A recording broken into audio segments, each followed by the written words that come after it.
Здравствуйте, друзья! Добро пожаловать на мой канал «Дом и сад». Меня зовут Александра. На календаре начало июля, а это значит, что пришло время серьезных подкормок томатов, от которых зависит не только будущий урожай, но и здоровье растений и плодов. Так чем подкормить томаты в июле? Июль – период массового цветения и плодоношения томатов. Если погода благоприятная, не слишком жарко и не слишком сухо, томатов будет предостаточно на кустах. Но пока они цветут и начинают плодоношение, самое время этому помочь. Первым делом уделите внимание повышенной вентиляции растений томатов для улучшения опыления цветов. Если есть время, самое лучшее перед обедом походить по грядкам и слегка потрусить соцветия, постукивая по нитям подвязок. Во время цветения можно даже использовать электровибраторы. Каждое соцветие можно дважды в неделю во время цветения обработать электроударом от такого вибратора.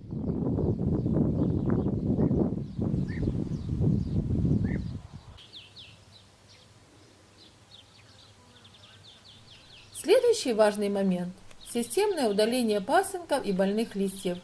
Лучше это делать в первой половине дня, в солнечную погоду, чтобы ранки после обрезки или выламывания пасынков и заболевших листьев затянулись.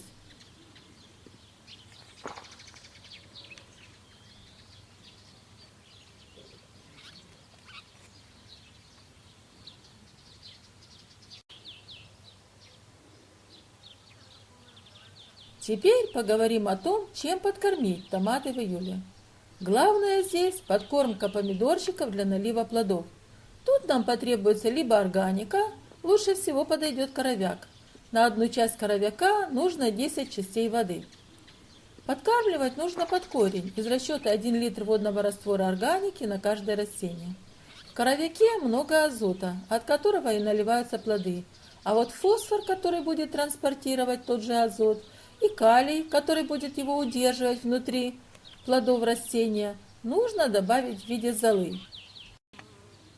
1 стакан золы на 10 литров воды – корневая подкормка. Перед тем, как подкармливать ваши растения томатов в июле, внимательно понаблюдайте за погодой. Если погода длительное время пасмурная, с коровяком лучше повременить, а вот калий нужен обязательно.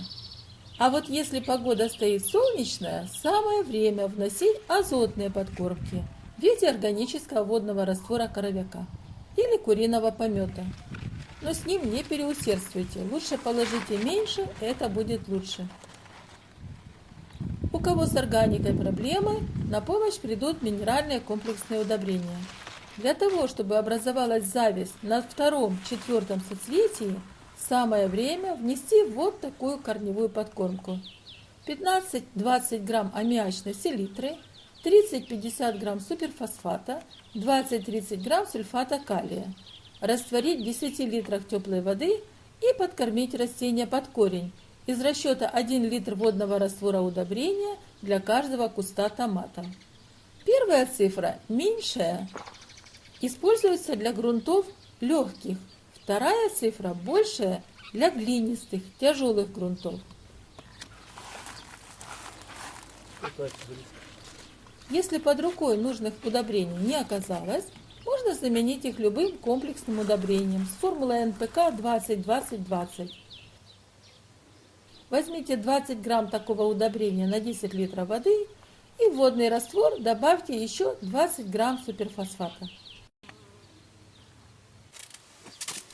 И, наконец, самое важное – предупредительная подкормка томатов по листу кальциевой селитрой, чтобы противостоять вершинной гнили томатов, которая проявляется именно в начале июля.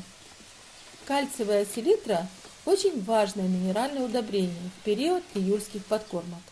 Июль – месяц интенсивного роста завязей и плодов, поэтому кальций растения расходуют очень быстро, они строят из него свой костяк – магистральные стебли, которые и формируют основу растения.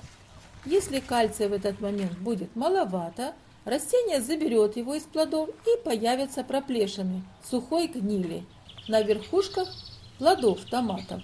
на бочках плодов перца. Это явный признак нехватки кальция.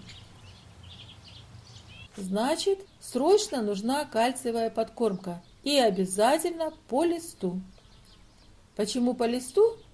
Потому что кальций – это ленивый химический элемент. Он очень медленно движется вместе с растительными соками, а значит, его надо сразу с помощью подкормки подать туда, где он больше всего нужен. В точке завязи 2-4 кистей томатов.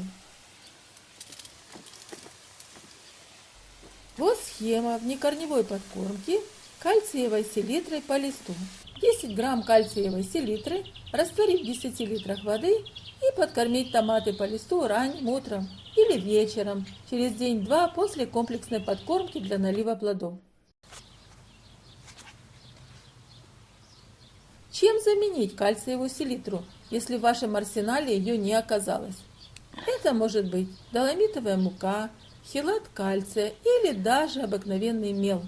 На 10 литров воды нужно взять пол столовой ложки мела или доломитовой муки, добавить 1 столовую ложку лимонной кислоты или пол чайной ложки борной кислоты, хорошо перемешать, чтобы кальций из мела или доломитовой муки перешел во взвесь в водном растворе, и подкормить томаты по листу этим минеральным водным раствором для профилактики вершинной гнили. Обрабатывайте участок на стебле выше первой завязи, на уровне 2-4 завязи. Именно там в период плодоношения уже недостаточно кальция.